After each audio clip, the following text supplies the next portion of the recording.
Hey, it's another edition of the DLF Dynasty podcast. I'm Dan Myler. With me this week is Ryan McDowell. Ryan, how you doing, bud? Doing well. Another fun day of football. I don't know, the games. I felt like I was complaining a lot the last couple of weeks with some ugly Yeah, games, some injuries. This week was not like that. Tons of exciting games, some big performances. It was a great day of football. it really was. If you don't play with kickers, and Right. if you were able to kind of sidestep the injury bug, because we had a lot of stars go down at least for parts of games. We also have to bring in our buddy Matt Price. Welcome back, dude. Hey, I showed up today. I was expecting to have to fight Ken Kelly or something, but Oh, we fought him off. I guess he decided for you. to just not show up today. I guess he couldn't handle the actual debate of a player like Kyle Pitts. So we'll have to get into that. I do have some notes too. I do have some notes right off the top too. Yeah, we might as well get that out of the way. Yeah, Dan, you said that you were talking about paltry quarterback ratings or something between two quarterbacks. You said poultry. So, boom, roasted there. You saw you were chicken quarterbacks there. Chicken quarterback ratings? You've never heard about that? Yeah, I got those. I got Ken Kelly at 33 minutes thought that Chris Harrison is still the host of The Bachelor. Come on, Ken. I thought you prided yourself on pop culture. So, I think Ryan got him about that after the show. I was glad he said something about that because come on, Ken. All right. We'll get to the Kyle Pitts part. Perfect game. You are the star of the show, Ryan. Oh, yeah.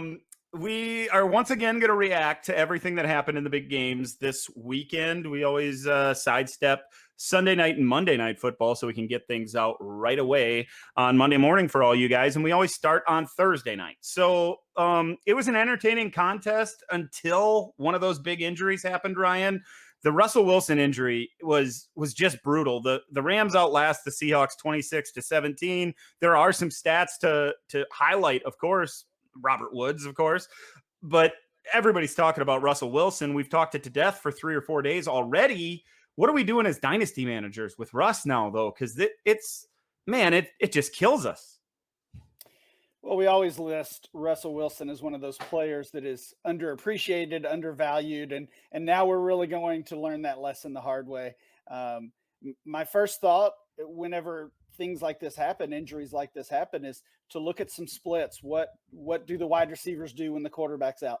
We can't even do that because Russell Wilson has basically never missed a game in his entire career. Hardly has missed even any snaps or series. So for him to even leave the game was a big deal. You knew it had to be serious. And then, of course, undergoes the surgery a day or two later. So he's going to miss, it sounds like, at least a month, maybe more. That's probably best case. And because of that, we just don't know how badly it's going to hurt Tyler Lockett or DK Metcalf. But it's obviously not going to be good. I mean, Geno Smith looked solid in his backup role, but he's of course no Russell Wilson. So this is going to be a downgrade for the entire offense for at least the next month. It certainly looks that way. And while you mentioned that Geno Smith looked at least passing grade, he was fine, maybe a little better than fine, maybe even good. Did make a big mistake at the end with the interception. There was a fallen down receiver. Matt, I got to know what you think because we're all relying on DK Metcalf. We're relying on Tyler Lockett, and they were good in this game. DK caught the 2 touchdowns, 5 for 98. Tyler Lockett, 5 catches as well, just 57 yards, but 10 targets. Looked fine with Geno as well. We also rely on whoever the running back is.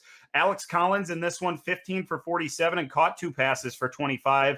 Now we're going to see 8-man fronts. They're going to bring guys up. They're going to be able to double team these receivers because they're going to make Geno make these throws. So what do we expect out of DK? What do we expect out of Tyler Lockett going forward? I mean, for one half or one quarter, whatever it was, they looked okay. But we know how these defenses adjust. They weren't game planning for Geno Smith. So the team that they played next week, the Giants, they probably will. But it's also the Giants. So we'll see how that goes. I'm still starting both of these receivers. I don't know how you can put them on your bench despite the Geno factor. So for now, I think we're still playing them for Dynasty. I don't really think it changes their values too much. Yeah, maybe it doesn't. The Rams on the other side, interesting game for sure. They battled a little bit of injuries as well, but not nearly as severe. Darrell Henderson missed a couple series. Sony Michel was fine on that series. In fact, he was the entire team. He ends 11 for 37. Most of it comes on that series, and he scores the touchdown there. Henderson was good though too, Matt. Yeah, Henderson's been very good when he's been on the field so far. He's got 2 running back 16 finishes, a running back 11 finish. It's still to be determined where he's going to finish this week, but it looks like it's going to be a fringe running back 1 again. So, I mean, if he's healthy, he's clearly the guy. If he's not, Sony's clearly the guy. Right? This is a pretty easy backfield to figure out. I'm kind of interested in buying Henderson right now before we were really sure he was going to get kind of the lead back role and it wasn't going to be a true committee. I was a little bit hesitant to pay that early second, maybe a late first round range, but he's got a bunch of great matchups coming up. They've got, like I said, the Giants next week, the Lions after that, then the Texans, then the Titans, all teams that are going to be very susceptible to the Rams ground attack. So kind of like buying Henderson right now, or at least poking around and seeing if he's available for that early second, kind of late first range, maybe 2 seconds if you get him for that. Yeah, it's probably going to cost you a first at this point. He looks like what you said. He's going to be a back end running back 1 for the week, and I think he has that kind of upside for the rest of the season. So most likely, if you want him, you're going to have to pay a first. But he's a guy that's attainable for sure. The wide receivers in this game, things went according to plan, at least according to fantasy owners' plans this week as compared to other weeks. Woods goes 12 for 150, so that's a little bit of an overcorrection based on the first handful of weeks of the season. Kupp gets his 7 for 92, and then the rest of them, Deshaun Jackson, just the 1 catch. It was a deep one. Van Jefferson, just 1 for 16. Higbee got in the end zone, so if you played him, at least he scored you a few points. We didn't have those other ancillary pieces making an impact and taking away from our big names. Too bad so many people sat Robert Woods because they were just so used to 1 for 16. Let's jump to the Sunday games, guys. We'll start with that game that was played across the pond. The Falcons win this one 27-20. Ryan, Cordero Patterson, once again, very involved, 7 catches for 60 yards, also gets the 14 carries for 54. Doesn't find pay dirt, but man, he was impressive once again. Yeah, he really was. And the first month of the season, he has been impressive, obviously, and surprising. And the argument against him, or maybe the knock against investing in him for the rest of the season, was his usage.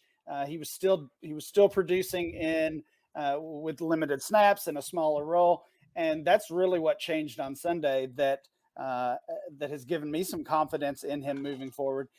Patterson played a season high 59% of the snaps. His previous high was 42%. I think that was in week 3. So a pretty significant jump there. I mean, it's pretty simple. When a player is producing, he's earning more work. That's what's happening. And it's coming at the expense of Mike Davis. It did come at the expense of Davis, who had 13 carries and 53 yards, found the end zone. So if you used him, it's fine. He wasn't a big part of the passing game with Patterson playing that role. Also, Patterson lined up on the outside a little bit more than maybe I expected. He was a little bit of the replacement for Calvin Ridley in this game, caught multiple slants. So traditional wide receiver routes from time to time from Patterson, Olamide Zaccheaus, who a lot of us depended on, just 2 catches for 20 yards and a couple of drops. Now we're going to send it to Matt Price, but we can all guess how this is going to go. It's going to be Kyle Pitts, Kyle Pitts. What's up, Matt? Well, I think he finally saved my job this week. He finished with nice. I like it. He now has the most receiving yards in a single game by a tight end, and in this current season through 5 games. Obviously, a small sample size, but that's pretty exciting to see out of a rookie. He also has the second most points scored by any fantasy tight end this season. Gronk's 29 in week 1 is the only one that's eclipsed Pitt's 26.9 this week. And you can say Ridley was out, Gage was out, and we're talking about the Jets. But the Jets are actually pretty good at defending the tight end. They've allowed the 5th fewest schedule adjustment points to the position.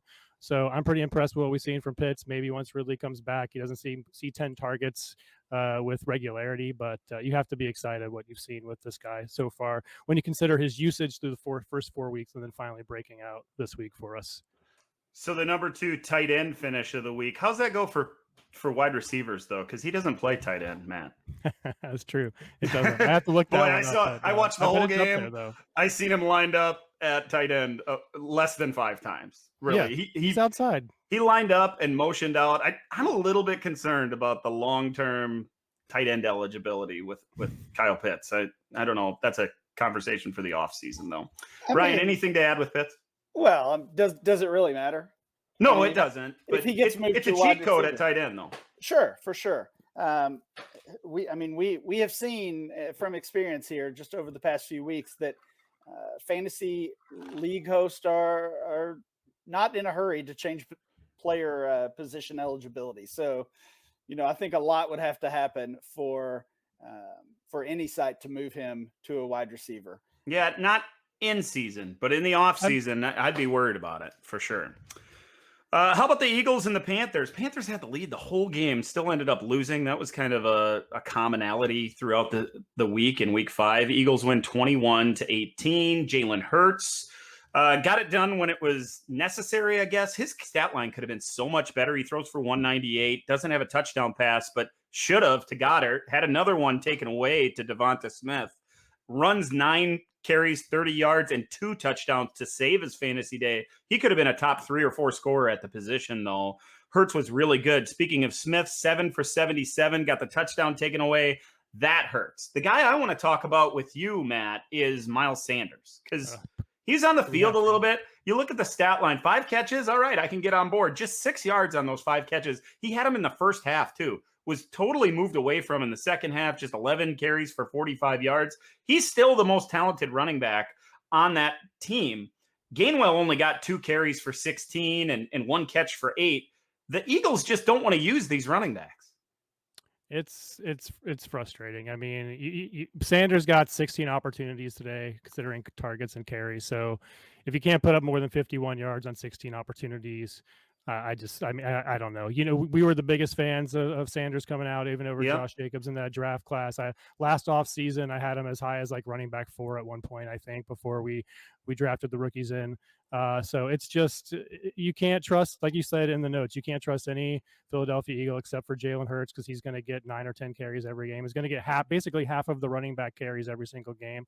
And when he is throwing the ball to them, Sanders isn't doing anything, or they're going to Gainwell, who has been productive on those targets in past weeks. So, I don't know what you do with Sanders. I think you have to hold him. I mean, you can't get a first from him, certainly. Is it worth selling him for a second based on what we know he can do if he is the focal point of an offense? So I think he's just a hold at this point, and somebody you're going to have to look at on your bench probably all season long. Yeah, I would add probably Devonta Smith to the useful Eagles. He, like I mentioned, 7 for 77 on 8 targets. His target share is so high right now. He's also seeing targets all over the field, getting the deep targets as well. So chance for those blow-up games with Devonta Smith, and I think there's enough of a floor there with those bubble screens and those shorter routes that create a nice wide receiver 3/flex floor for the rookie.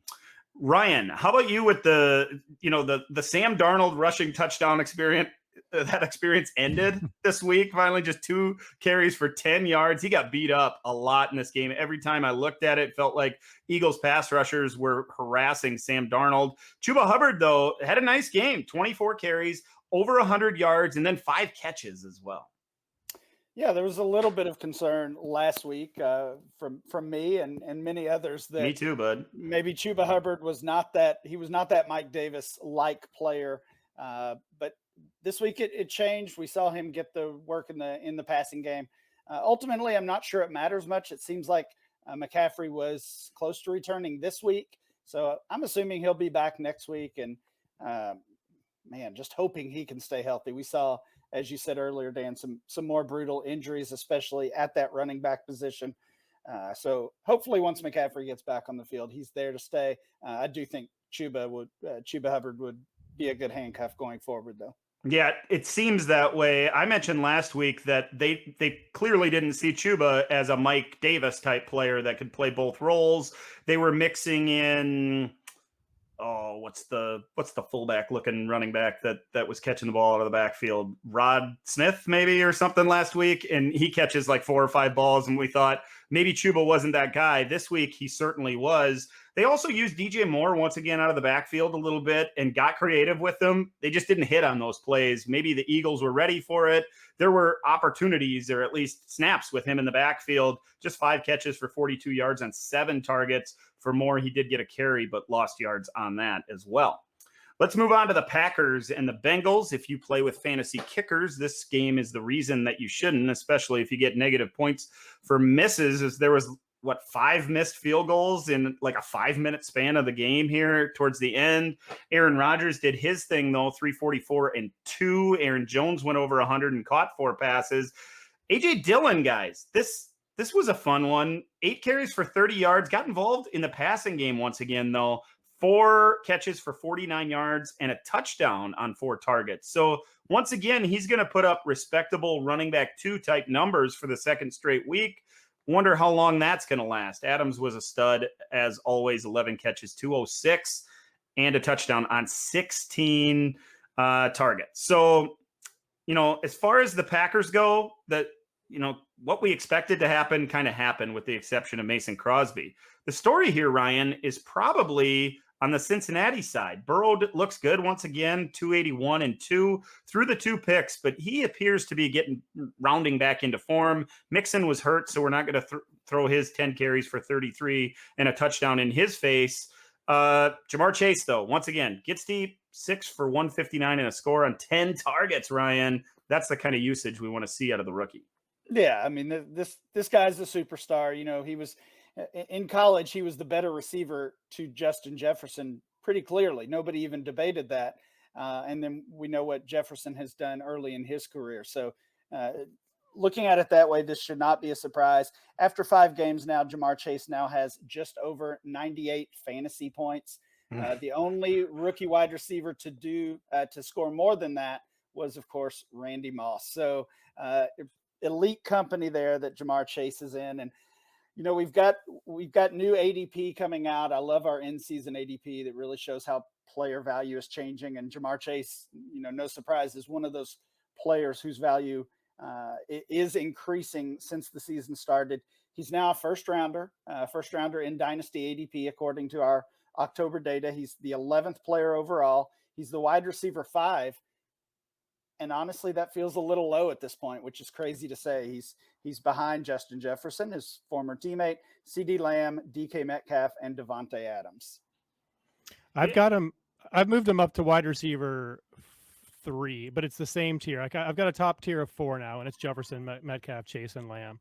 So I don't think that's you're wrong there, Ryan. 5 is maybe a little bit low. Well, go ahead. It's just how you want to value Chase and really all those other first and second year wide receivers and third year wide receivers, though, in DK and AJ Brown, how you want to value those guys versus the established studs, Adams, Tyreek. I feel like I'm forgetting someone. Adams, Tyreek, and I guess, Diggs. I think Diggs is who I was thinking of. So how do you value the young guys versus those 3? And when Chase is putting up similar points and he's 21 years old, it's hard to keep him out of that top 3 range. Nobody has a problem with somebody ranking Chase as the number 1 wide receiver at this point, right? I don't see how you could. I don't think you can have a problem. Maybe you don't like it. Maybe you may disagree, but you can't have that much of a problem. Exactly. The other receivers in this one, he takes away from these guys, and he's gonna from time to time. Yeah. Tyler Boyd, 4 for 24 on 5 targets. He didn't help himself with a couple drops. T. Higgins did the same thing, dropped a couple, especially at the end of the game, 5 for 32 on 7 targets. So there's they have so much talent there. Chase is just going to be the shining star of it every single week. He's going to get his. Ryan, you did have a note about Robert Tonyan in this one as well. Another disappointing game, right? There was some news of kind of the squeaky wheel thing in Green Bay this week, that Tonyan wasn't a big enough part of the offense. It came from Aaron Rodgers. He said, we need to get him involved, and they just didn't do it. Just 1 catch for 8 yards on 2 targets. We can't play him going forward. No, not at all. Tunyon was the tight end 5 back in week 2. Other than that game, he has been the tight end 37 or worse in the other 4 games. So we're talking not even a tight end 3 if you're looking at it that way. Obviously, in the tight end landscape where really nobody outside of the top 8 or 10 really matter, that's of course terrible. And you have to start thinking and asking yourself if last year was just a fluke, because this team still needs pass catchers. It still needs somebody to step up as the consistent wide receiver too. You would think that Tunyon would still have that same opportunity as he did last year, but it's just not happening. And you kind of mentioned the AJ Dillon usage. That worries me a little for Aaron Jones moving forward too. Yeah, Jones had the big 50-plus yard run, and without that, his stat line is a little bit pedestrian, especially for a guy that's always ranked in the top 10 week in and week out for matchup purposes. So you might have a point there. They may dig into each other a little bit. The Packers clearly just want to have those guys available at the end of the season, and that's why Dillon is getting such a bigger share of the workload there out of that backfield. The Patriots, they come back and beat the Texans 25-22. Houston had the lead the whole game and gave it away at the end. Mac Jones threw a touchdown. Damian Harris ran for one, but fumbled at the goal line and didn't see the field much, if any, after that. Ramondre Stevenson came to fill in, just 11 carries for 23 yards. So we'll see how that goes next week.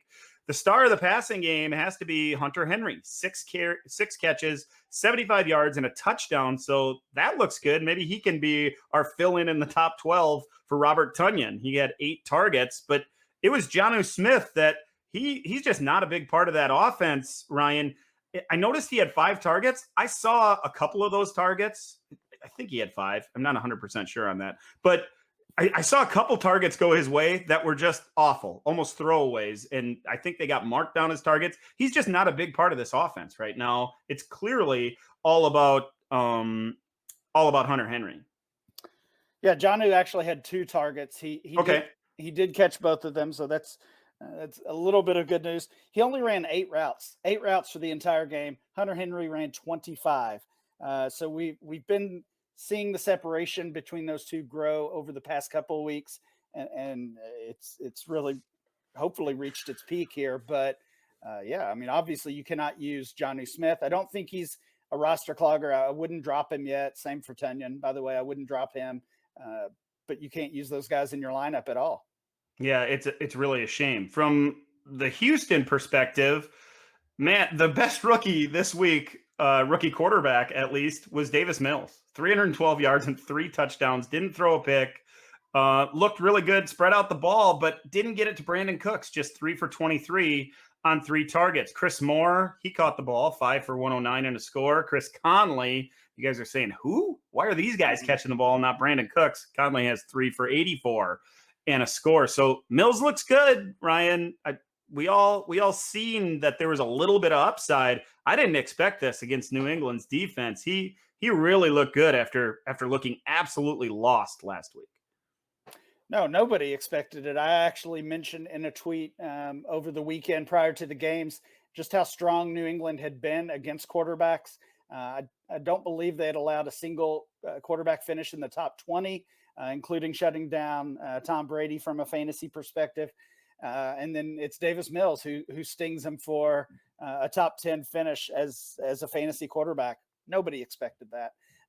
It does seem like Mills, not just in this game, but over the past couple of weeks, getting a little more comfortable spreading it out. You mentioned some of those weapons he found on Sunday. He didn't really find Brandon Cooks very much. So that may just be a case of, we always hear that Bill Belichick is going to shut down the other team's best player. Maybe that's all it is, but we've also seen Cooks targets go down now 3 weeks in a row, just 5 targets this week, a season low by far. I mentioned Chris Moore and Chris Conley. They're probably on your waiver wire. We're throwing low-end bids on those guys, replacing – if you added Olamide Zaccheaus because of this week and you're fine moving on from him, maybe you add Chris Moore or Chris Conley for a 1 to 2% bid and see if there's anything there. The Titans, they beat the Jaguars 37-19. Matt, Derrick Henry, he didn't catch any passes. How disappointing was that? I had him, he hadn't caught less than 3 in a game, and I had an over-under of 1.5, and I missed my overbid there. But Henry, 29 carries and 130 yards, 3 touchdowns on the ground, Matt. He's a monster. Yeah, and we've been saying for 2 seasons now, maybe 2.5 to 3 seasons, it's time to sell this guy. He's getting old. He's a running back. He's getting old, but it just doesn't matter. He keeps chugging along. He keeps getting 20 plus carries every single week. So at this point, I really do wonder what he is worth to a contender. If there's for some reason you have a team in your league that is not competing or doesn't want to compete or whatever the case may be, and you have Henry on that roster, like, what are you willing to pay as a contender to go and get Henry? Because you're going to get the volume no matter what. And clearly it doesn't matter even in weeks where he doesn't get that passing targets like you mentioned. So I went to the trade finder, of course, looked it up. 2022 first and a second and a 2023 first. So 2 firsts and a second. Like, if I'm a contender and a running back's going to put me over the top, that feels kind of reasonable at this point. Henry and Evans for Justin Jefferson. Like, I mean, I love Jefferson, but wide receiver production, it's coming around. Like, if I'm a contender and I'm strong at receiver, am I thinking about that? And then AJ Brown straight up. Like, that seems like there's no way in shit. Heck, why would you ever trade a young receiver who has been a stud for the last several seasons? A little bit slow this year for Derrick Henry, a 27, 28-year-old running back, but at this point, it feels like if you, again, are that locked-in contender, like maybe he's somebody you should just go and pay up for and lock in that rushing volume every week. I know we're all used to it right now, but Derrick Henry at the end of that game, they had abandoned the passing game. Tannehill wasn't that effective in the first place, and everybody with that lead knew that they were going to turn around and hand it to Derrick Henry, and he was still running guys over. That's so impressive, and the fact that he's done it now for multiple years, he is the exception to the rule. So I'm fine giving up the multiple firsts if you really need the running back, and he's going to make you a true championship contender, not one of these guys that goes from fringe playoffs to for sure in the playoffs, and hopefully we can do some damage. It's got to be a move up the chart all the way to 1 or 2 in your league to make that kind of move because of the age. He's 27, going to be 28 before the end of the season, I believe. I think he's like a December birthday. So it's got to be the right move. Ryan, you're not typically the guy that's going to make these kind of moves, but can you get behind it? Absolutely. Yeah. I mean, I guess I kind of talked through this on the Locked On Dynasty podcast last week with Matt Williamson. We talked about running back value and talked about some new ADP. We've still got Dalvin Cook and Alvin Kamara as players that are being drafted in the first half of the first round, and then Derrick Henry early in the second round. My point is Cook, Henry, Kamara. I would throw in Zeke, maybe even throw in Aaron Jones, depending on what this new role is going to be like. But really, I think those 4 players should be valued the same. And to see Cook and Kamara valued so much highly than Zeke and Derrick Henry is kind of wild to me. So that's my ideal trade. If I have Cook or Kamara, can I pivot to one of those other 2, especially if somehow I can pick up something extra? But I would gladly move Cook or Kamara for Henry straight up right now. Yeah, I would make that move in a heartbeat. And I think there's a lot of teams out there that would rather have the younger guy, that the perceived higher value. So I think that's a doable trade. I wonder if we'll see those moving forward. Another guy you're interested in grabbing off the trade market, Ryan, in that Tennessee offense is AJ Brown. Yeah, I just think it might be the time when Brown managers might start to get frustrated. Of course, slow start, then the injury, misses a week, and then now comes back in this game, but held in check, pretty quiet. The Tennessee offense as a whole, other than Henry, has been a disappointment. So I think it's maybe time you can start sending some offers. Not that he's going to be cheap, still multiple first rounders or someone else in that top 15 to 18 overall player range. But again, looking at our ADP, Brown has fallen out of the first round for the first time in a long time, and probably several months, maybe even a year. He's down in that mid second round range.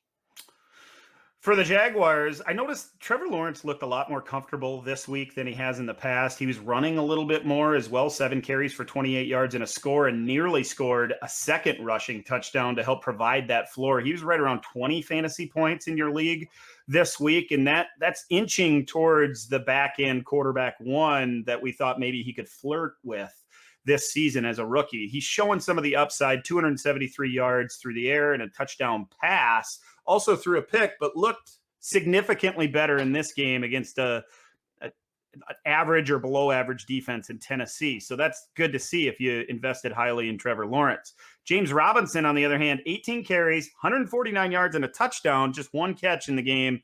But Carlos Hyde got like 3 or 4 straight touches in the red zone down inside the 10 at one point in this game with the game on the line. That was just maddening. I don't know what Urban Meyer was thinking there, but James Robinson isn't getting enough opportunities to be like that guy that can win you a week, and that's frustrating for sure. Another thing that's frustrating in that offense, Matt, is Laviska Shenault. Didn't get many looks, just 3 targets in the game. Caught the one for 58, but he's supposed to be the weapon that's left over after DJ Chark goes down, and that just didn't happen on Sunday. Yeah, it's his fewest amount of targets on the season. He had 4 in week 3. Otherwise, he's had 7 or 10 in every game. And we keep making excuses, or at least I keep making excuses, I guess, that no more Travis Etienne. Visca's going to get part of that role that was slated for him in the passing game. Oh, DJ Chark is out. It's time for Visca, right? And it's just not happening. The one target he caught for 58 yards and put him in second on the team for yardage. So you would think maybe get him a little bit more involved, but it's not working out for us right now.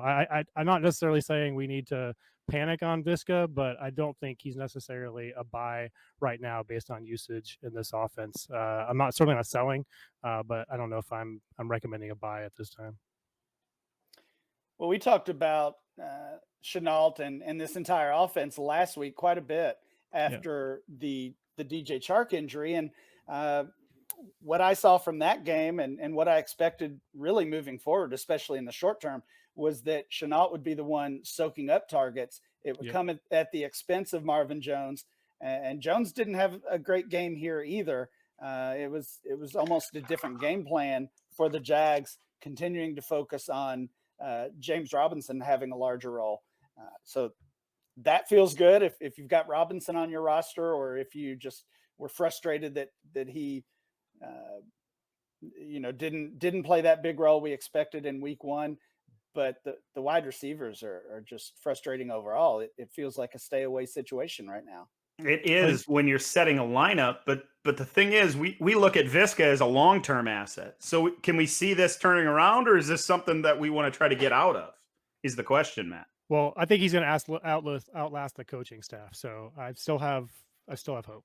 I'll say that, I guess. Hope. Yeah. We're going to once again put hope on the side of the Jaguars. That's rough for sure.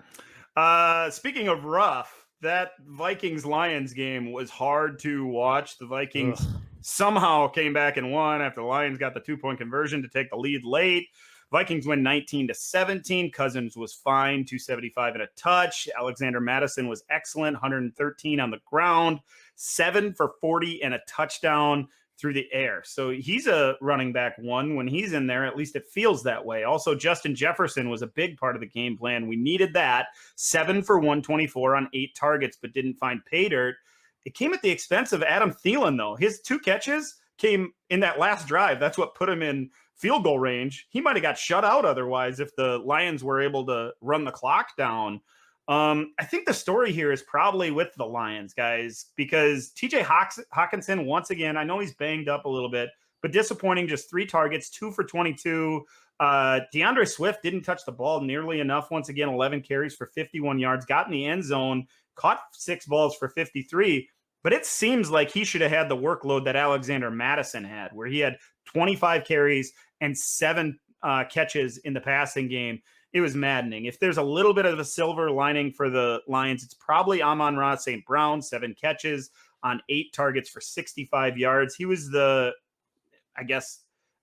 primary slot guy, got on the field quite a bit and ran a lot of short to intermediate routes. Was a little bit too much of like Hunter Renfrow for me. A lot of it was underneath, and he came out of college expected to be that seam stretcher a little bit, that guy that can get down the middle of the field, and he wasn't used that way, even though he's a big part of the offense. So a little bit disappointed with that, I guess, considering he was that involved in the offense. Let's jump over to the Broncos and the Steelers. Steelers win this one 27-19. Ryan, your guy Juju, he goes down. Yeah, bad juju. Bad juju. Nice. No, I mean, Dan, you and I run a few teams together. We've got Juju Smith-Schuster on a couple of those at least, and really, hey, it's my fault. I'm the Juju guy, so that's the reason we got him, right? Well, no, I take the blame, but I mean, even since week 1, we've had these conversations. Who are we starting this week?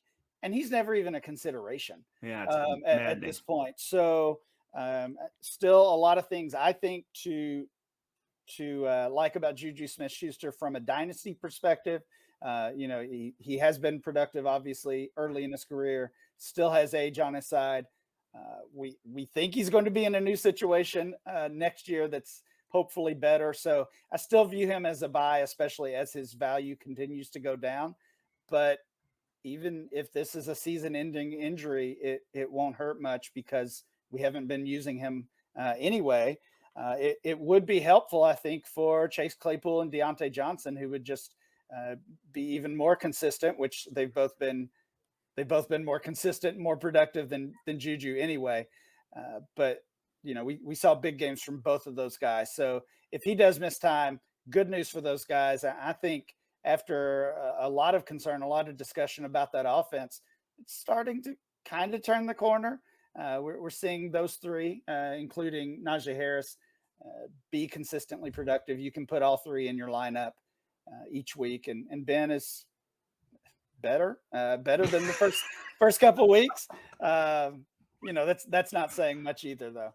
No, it's not for sure, but he did distribute the ball a little bit, 253 and 2. On your Juju note, I wonder if, I know everybody's heard this story already, Ryan, and you can chime in on this, of course, but Juju's the free agent, just signed the 1-year deal. If this is a long-term injury, looks like maybe he's out, is there a savvy move to be had by a rebuilding team? Because Juju's so young and might find himself in a better offense next year. We heard the rumors of the Chiefs and the Ravens being interested in adding him to their offense.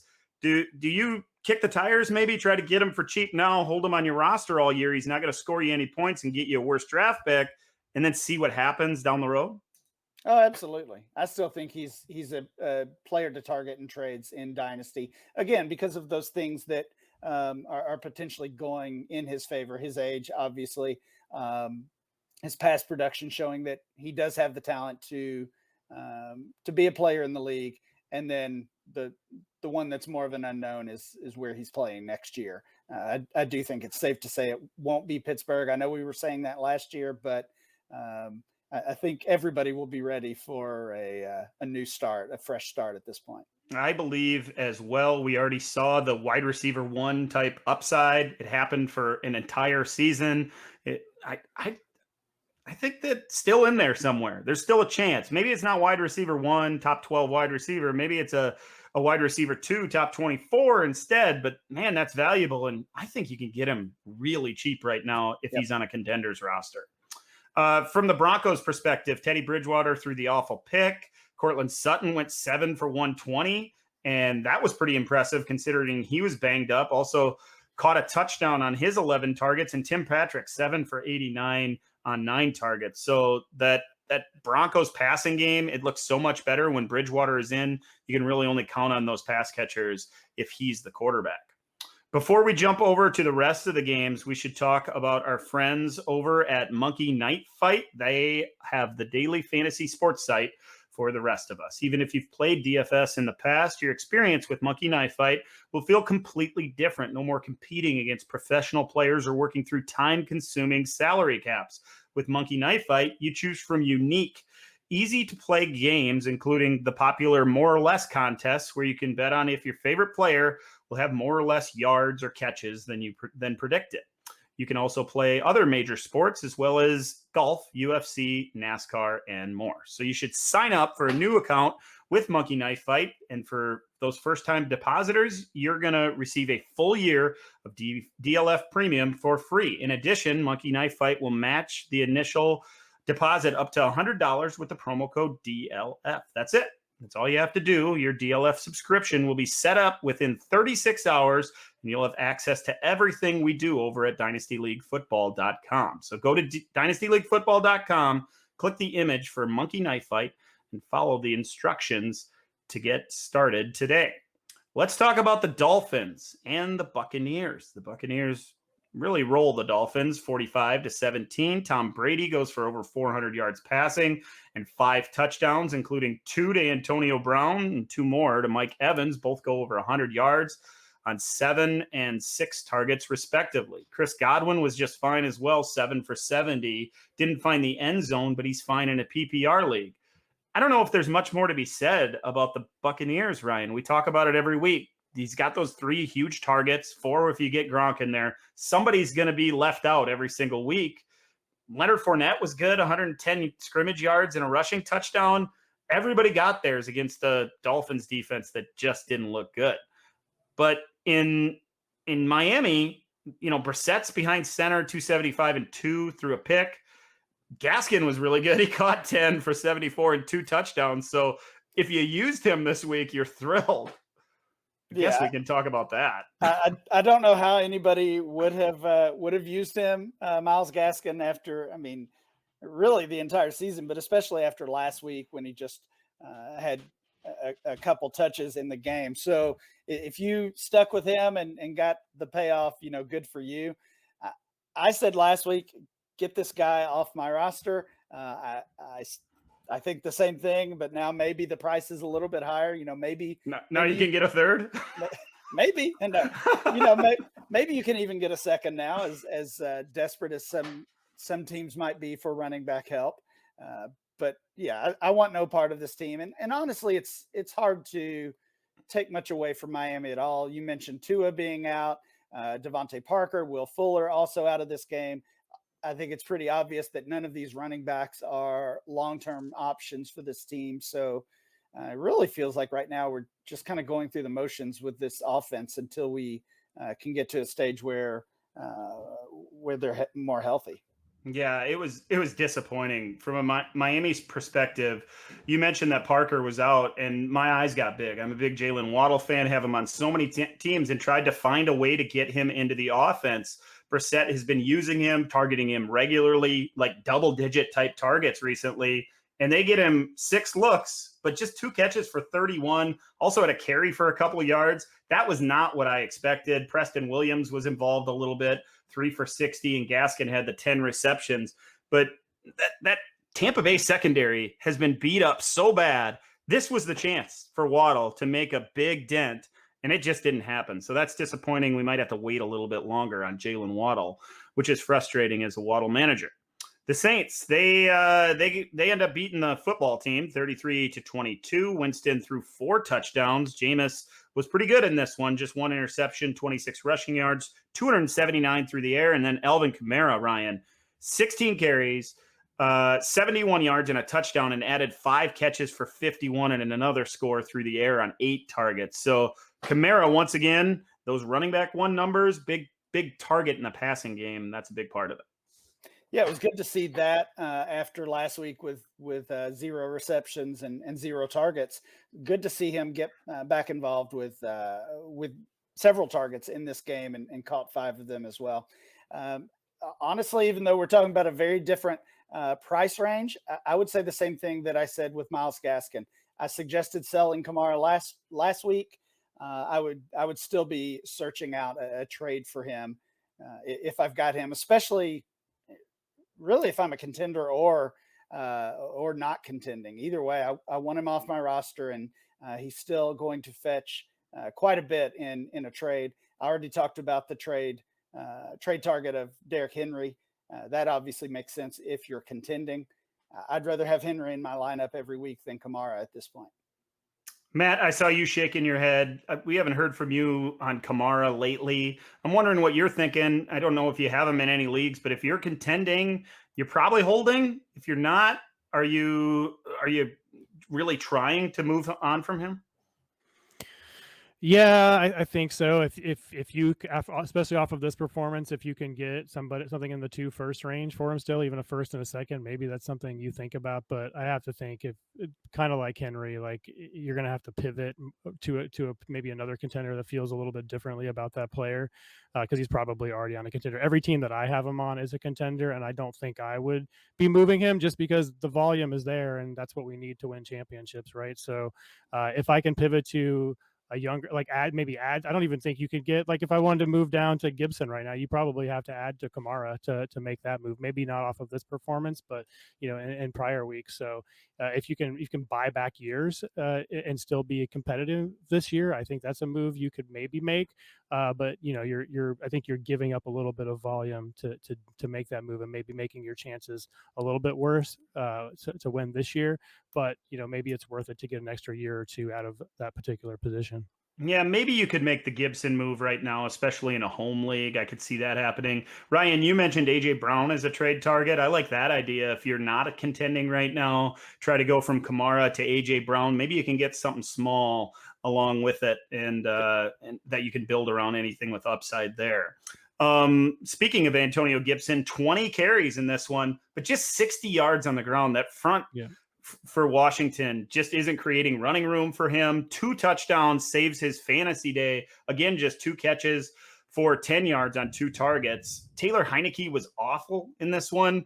Just very inaccurate. 20 for 41 throwing, 248 yards and 2 picks. Missed regularly. It was maddening as a Terry McLaurin truther. 4 catches for 46 yards on 11 targets. They couldn't hook up, and McLaurin looked frustrated on the sideline a couple times in that game. Ricky Seals-Jones did catch 5 balls for 41 yards on 8 targets in this game. I think he's a target on the waiver wire this week. Probably not in my leagues though, because I got him last week. So let's go get RSJ if we can get him on our rosters. How about the Chargers and the Browns, guys? This was the game of the day, really. Chargers end up winning 47-42. Justin Herbert, 398 and 4, also had a rushing touchdown and 29 yards on the ground. Austin Eckler, 17 for 66 on the ground and a touchdown. Then he got pulled in for another one, or pushed in, I guess, by that Browns defense. Went 5 for 53 and a score through the air as well. So magnificent, awesome, running back one type stuff. Mike Williams did the same, except for on the wide receiver side, 8 for 165 and 2 scores on 16 targets. So Keenan Allen was a little bit of a disappointment, 6 for 75 and 9. But if you had a Charger in your lineup, Matt, you're thrilled with what happened on Sunday. Oh, absolutely. And especially, we were talking about it in the off season and the earlier part of the season. But what we needed to see from Austin Eckler was him to get the goal line work, and he's getting that in spades. He's the only running back on that roster that matters for the team and certainly for us for fantasy. So if you were able to pick him up in the second round of startups this year, you are loving life. And, can you even move? We just talked about Alvin Kamara. Could you even move Alvin Kamara for Austin Eckler at this point? If you can, you should. If you can, you should. Exactly. So like, even if it's just to move from a bad situation to a good situation, right, in terms of the quarterback and offense. So, I mean, that's another move you could look for Kamara, but I'm like I said, I'm not sure it gets done, but all of these guys are pretty undervalued. Mike Williams, I think he probably should be in that 2 first price range at this point, but he's not there, I don't think, from some of the moves that I've seen lately with him. And then the same for Allen. He's disappointing a little bit from a counting stats standpoint the last couple of weeks, but the peripherals are still there, still 8 to 10 targets pretty much every single week, and attached to a great quarterback. Age is the thing you worry about with him in terms of his value, but maybe he's a buy low target too, just because he is seeing the volume, but the numbers just aren't coming yet. Yeah, and he's passing the eye test, right? Ryan, what are your thoughts on that? All those Chargers, because I guess there's some people that played Jared Cook who went 1 for 29, but outside of that, all of them are just ridiculous right now. Yeah, I'm one of those that played Jared Cook, but me too. Outside of him, you're happy with the rest of that offense, as you suggested, and really Keenan Allen and Austin Eckler have both been undervalued for the past several years. So this is nothing new. But now I think we're seeing it with Mike Williams, that the market, as Matt kind of alluded to there, the market is not catching up quickly enough to how he should be valued. I know he had a stinker of a game last week that made some people concerned, like, okay, maybe we're going back to the old Mike Williams where he's so inconsistent. But here he is with another huge game as he did to start the season. And Justin Herbert, I think, compared to other quarterbacks, is undervalued as well, ranked in that Burrow range when he outproduces him, on a weekly basis. So I think this entire offense is undervalued in dynasty terms, and they should all be targets. Yeah, it certainly feels that way. On the other side of things, Baker Mayfield went over 300 yards and threw 2 touchdowns. Nick Chubb was magnificent, 161 on the ground and a touchdown. Hunt scored twice and added about 90 yards altogether. David Njoku came out of nowhere for 7 catches, 149 yards and a score. Is there anything we can do there, Matt? Yeah, I think the thing we look for with him is he going to be on another team? In a year or two, maybe. I can't remember his contract status, but it's got to be coming up soon. And I think they declined his 5th year. Did he even get a 5th year option?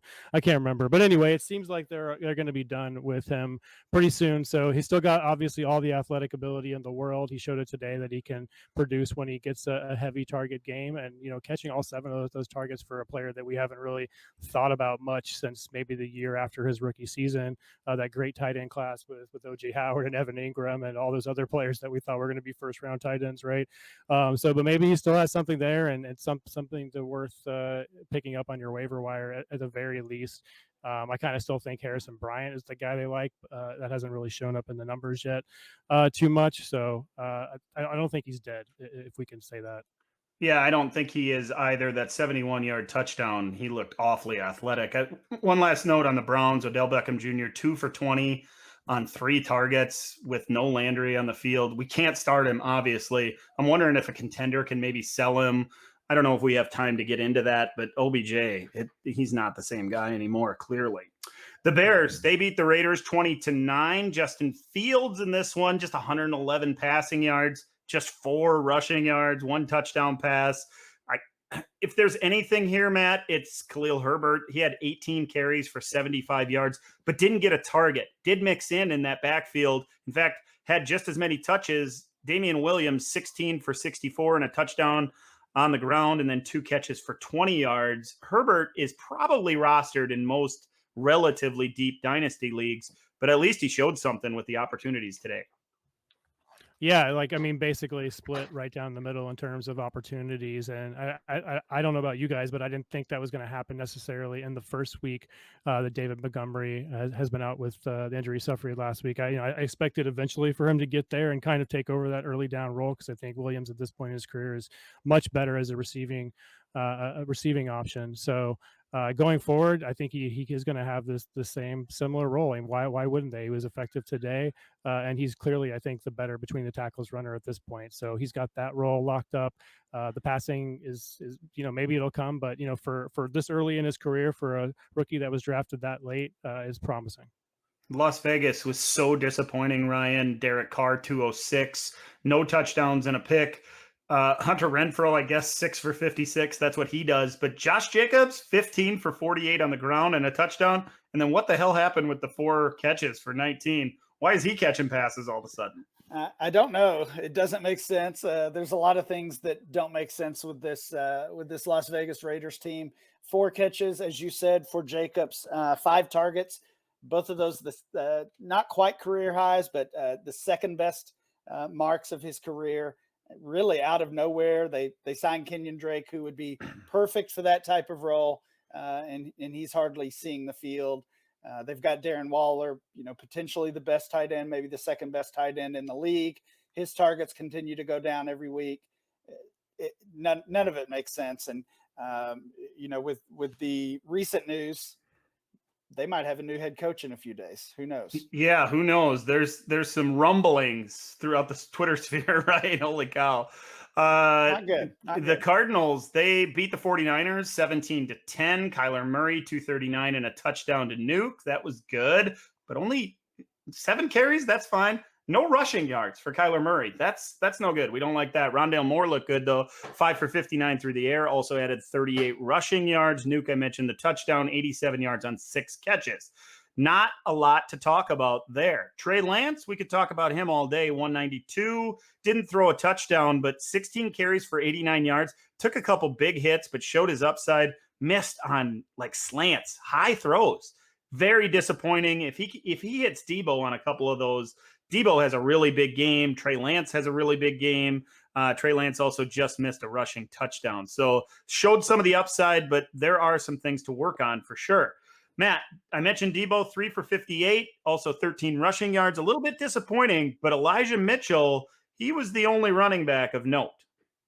Yeah, I mean, we all thought it was Trey Sermon. We know the story from earlier this offseason earlier in the season where he basically missed week 1 and Elijah Mitchell kind of blew up, and then Mitchell was hurt for a little while and Sermon was in there, and let's look at it, what we got now. Mitchell is back healthy and he's the guy against Trey Sermon. He had 0 snaps through the first 3 quarters and then finished with just 1 carry. So I mean, we keep saying that this backfield is unpredictable. You know, it's going to be a different guy every week, and maybe it is going to continue to be that. But right now, when Mitchell's been healthy, it's been his backfield, and he is that, you know, kind of that Raheem Mostert clone. We've talked about it. Others have talked about it. He has that speed element that Trey Sermon just doesn't really add at this point, and it just seems like, I don't know, did Trey Sermon send a mean tweet or something about Kyle Shanahan's dog or something? I don't know. It just seems weird that they would trade up for this guy, spend the higher capital to get Trey Sermon, and then just decide that he's not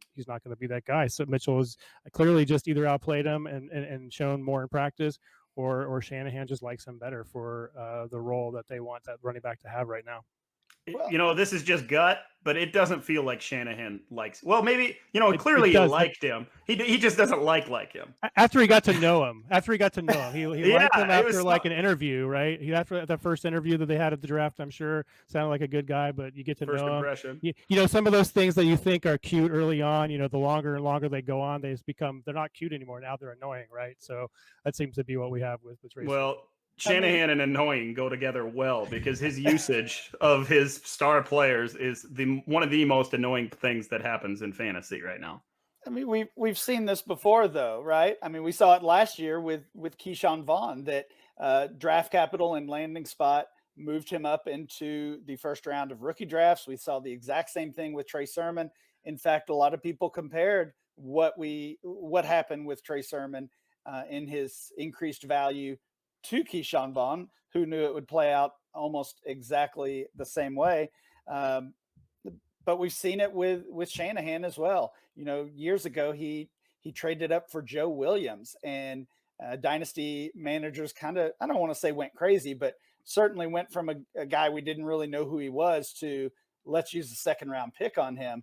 And he never really made an impact at all. So trading up for a player or taking him on day 2, Shanahan has shown he doesn't really care about any of that. He'll use an undrafted free agent. He'll use a guy off the street, whoever he thinks is going to produce. That's who it is. And with Trey Lance under center, I don't know if any of this running back talk matters, because he had 16 carries and the rest of the team combined for 12. Yeah, and they were playing from behind a lot. Some of those were scrambles, but a lot of them were called runs, right? Lots of draws, quarterback draws, and then that like quarterback lead where they get the running back out in front of them. They're playing 11 on 11. They got an extra blocker then, and they're expecting big things. And some of that happened on Sunday for Lance. He broke a couple runs that could have been even bigger if he just shakes that last guy. So there's a lot of stuff going on in that backfield, and I don't know if we really want any of it that isn't named Trey Lance at this point. Let's jump over to the final game we need to talk about here. The Cowboys, they blasted the Giants 44-20. Dak was great, 302-3. Zeke was even better, 21 and 110 and a score. Also had a sick looking touchdown reception where Dak turned around, faked to the fullback, faked the pitch to Zeke. Nobody knew what was going on, and then he just lobs it over the top of the linebacker for a touchdown. That went to Zeke. So that was one of the coolest plays. I can't believe a Mike McCarthy coach team ran that play. I know he doesn't call the plays, but holy cow. CeeDee Lamb was good as well, 4 for 84 and a touchdown. Dalton Schultz caught 6 for 79. Seems like he's cemented himself as a tight end 1 for sure, and probably somebody that should be moving up dynasty tight end rankings as well. Amari Cooper also caught a touchdown in this one. So the Cowboys were great. Another team that really, if you had them, you're happy with what they did on Sunday. The Giants was the complete opposite. Daniel Jones, if you needed him in a 2-quarterback league, he gets hurt just 98 yards before that. Saquon, he gets hurt just 9 yards before the injury. It's maddening. The Barkley injury, Ryan, if you're invested heavily in Saquon Barkley, this is something we're so used to. He goes up, he goes down, he gets hurt.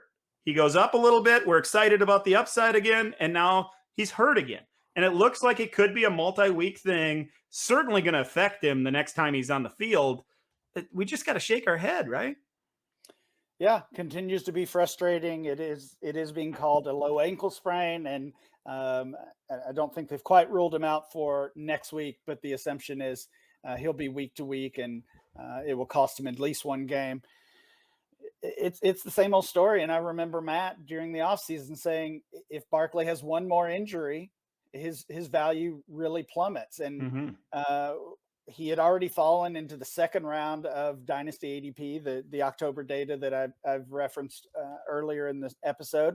He's the 2.01, and a lot of people thought that was crazy when I mentioned that on Twitter because he had been playing well the past 2 weeks. But now we're starting the situation all over again with this injury. So whether it's 1 week or if it's a month, it kind of doesn't matter. It just continues to be frustrating. And this guy just, I don't know if anybody's injury prone, but he certainly has some bad luck. Yeah, at the very least, especially considering that injury where it was a pass going behind him. He looks over his shoulder and steps on somebody else's foot after the play, really. He wasn't involved in a football move at all. It's just maddening. Speaking of maddening, Matt, Kenny Golladay, he gets banged up as well, hyperextended the knee. There's talk of a bone bruise. It's going to linger for a couple weeks again. He's not a lock to go moving forward. Kenny Galladay's dynasty value had plummeted already, and him having the big game last week and now once again disappointing. No catches in the game on 3 targets and then going down. It can't get a lot lower without completely tanking, right? Look, he's either the best buy of all time right now, or I don't think you can get anything of value for him, right? He had no catches today on 3 targets before the injury. Last week was the high water mark at wide receiver 19 earlier in the season in week 1, wide receiver 54, wide receiver 62, wide receiver 42. In 2020, in the 4 games he played, he was in the low wide receiver 20, so no wide receiver 1 games there. He hasn't had a wide receiver 1 game since week 13 of 2019 when he was the wide receiver 4. So we've gone basically 2 seasons now. After he gets back from this injury, we'll have to see if he can recover from that. But basically 2 years without a wide receiver 1 game, and I don't know. I'm worried about him and his dynasty value. I don't think you can get. Can you get a second for Golladay right now? If you are, can you move Golladay and Golladay in a third to get a first, Golladay in a second to get a first? I don't even know if these are moves that you can really make at this point. So I don't know if you guys have any ideas, but I really don't know what to do with Golladay. Can you trade Golladay for Kadarius Toney, Ryan? Nope. No way, right? It's not happening anymore. It's too late. Maybe last week, but it's not happening after Toney goes 10 for 189 on 13 targets and once again is involved in the trick play system. They're trying to get him throwing the ball. He's all over the place. Threw that punch at the end of the game, though. Man, I wish that wouldn't have happened because he's looked so good. You guys know that I was a big Kadarius Toney fan coming out of Florida. Have him on a lot of teams, and I just love the breakout. I can't believe it's the New York Giants that are using Kadarius Toney properly.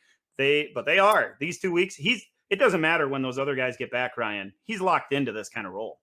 I agree, but don't give the Giants or Jason Garrett too much credit because it did take injuries to Sterling Shepard and Kenny Golladay and Darius Slayton. That's why Justin Jefferson broke out last year too, right? I don't know. That took 5 weeks. So I don't know if we need to give any coaching staff credit. the thing we need to do though is recognize it and try to go get this guy if you can. I don't know what you got to pay though at this point. It's a first for sure. Maybe. I mean, I think there are. I mean, this was a player who was maybe the most hated on rookie entering the league this year from a fantasy and dynasty perspective. He fell a lot further than he should have in rookie drafts based on his draft capital, his first round draft status. And for whatever reason, there were enough dynasty managers that were worried about this guy that they just avoided him. And the ones, at least some of the ones who did take him, probably did so begrudgingly. So I don't know. You're definitely right. He's a lot cheaper. He was a lot cheaper last week or the week before than he is now. But I still think he's a guy you could go out and target in the right situation in the right league. Oh, I think you should be. I'm going to do a little bit of a experiment this week. I'm going to, in the leagues that I didn't get him, I'm going to try to get him, and I'll report back next week. I would give more than what most people would. I'd give Rondale Moore for him at this point. Oh. In a heartbeat. Oh. And Rondale Moore looks good. He is what we hope Rondale Moore will be.